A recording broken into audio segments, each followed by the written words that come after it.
നെടുമ്പാശ്ശേരിയിൽ ലഹരിമരുന്ന് ക്യാപ്സ്യൂളാക്കി വിഴുങ്ങിയ കേസിൽ പിടിയിലായ ബ്രസീലിയൻ ദമ്പതികളുടെ മൊഴിയുടെ വിശദാംശങ്ങൾ പുറത്ത്. 150 ലഹരി ഗുളികകൾ വിഴുങ്ങിയെന്നാണ് ദമ്പതികളുടെ മൊഴി. തിരുവനന്തപുരത്തെ ഹോട്ടൽ മുറിയിൽ എത്തിച്ച് ലഹരി കൈമാറുകയായിരുന്നു ലക്ഷ്യമെന്നും പ്രതികൾ പറയുന്നു. DRIയുടെ പ്രാഥമിക ചോദ്യം ചെയ്യലിലാണ് മൊഴി നൽകിയത്. വിവരങ്ങളുമായി കൊച്ചിയിൽ നിന്ന് സഹിൻ ആന്റണി നമുക്കൊപ്പം ചേരുകയാണ്. സഹിൻ, ഇതിന് പിന്നിൽ, ഈ ദമ്പതികൾക്ക് പിന്നിൽ ഏതെങ്കിലും തരത്തിലുള്ള ലഹരി റാക്കറ്റുകൾ ഉൾപ്പെടെ പ്രവർത്തിച്ചു എന്ന സൂചനകൾ ഉണ്ടോ? എന്തൊക്കെയാണ് DRI പങ്കുവെക്കുന്ന വിവരങ്ങൾ?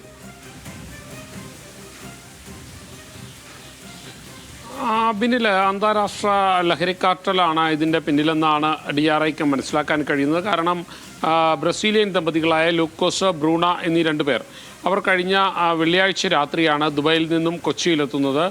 കൊച്ചി നെടുമ്പാശ്ശേരിയിലെത്തുമ്പോൾ ഇവർ 150ഓളം ലഹരി ഗുളികകൾ, കൊക്കൈനാണ് മുന്തിയ ഇനം ലഹരി മരുന്നാണ്, കിങ് ഓഫ് ഡ്രഗ്, ലഹരി മരുന്നിൻ്റെ രാജാവ് എന്നറിയപ്പെടുന്ന ലഹരിയാണ് കേരളത്തിലേക്ക് എത്തിച്ചത്. ആ കൊക്കൈൻ, 1 കിലോ കൊക്കൈന് 10 കോടിയിലധികം രൂപ വിലയുണ്ട്. ഈ കൊക്കൈൻ 150 കവറുകളിലായി ഇവർ വിഴുങ്ങിയിരുന്നു. അതിൽ സംശയം തോന്നി DRI ഇവരെ ചോദ്യം ചെയ്യുകയും പിന്നീട് ഇപ്പോൾ 100ഓളം കവറുകൾ ഇവരിൽ നിന്നും തിരികെ എടുക്കാൻ കഴിഞ്ഞിട്ടുണ്ട്. ഇവരിപ്പോഴും അങ്കമാലിയിലെ സ്വകാര്യ ആശുപത്രിയിൽ ചികിത്സയിലാണ്. ഇവരിൽ നിന്നും 150 ഗുളികകളും ഇവരിൽ നിന്നും എടുക്കും, DRI കണ്ടെത്തുമെന്നുള്ളത് തന്നെയാണ്. എന്തായാലും ലൂക്കോസും ബ്രൂണയും ഇവിടെ നിന്നും, കൊച്ചിയിൽ നിന്നും തിരുവനന്തപുരത്തേക്ക് പോകാനായിരുന്നു തീരുമാനിച്ചിരുന്നത്. തിരുവനന്തപുരത്ത് 7 ദിവസമായിരുന്നു ഒരു ഹോട്ടൽ ബുക്ക് ചെയ്തിരുന്നത്. അവിടെ വെച്ച് ലഹരി കൈമാറുകയായിരുന്നു പ്രതികളുടെ ലക്ഷ്യം എന്നുള്ളതാണ് DRIക്ക് മനസ്സിലാക്കാൻ കഴിയുന്നത്.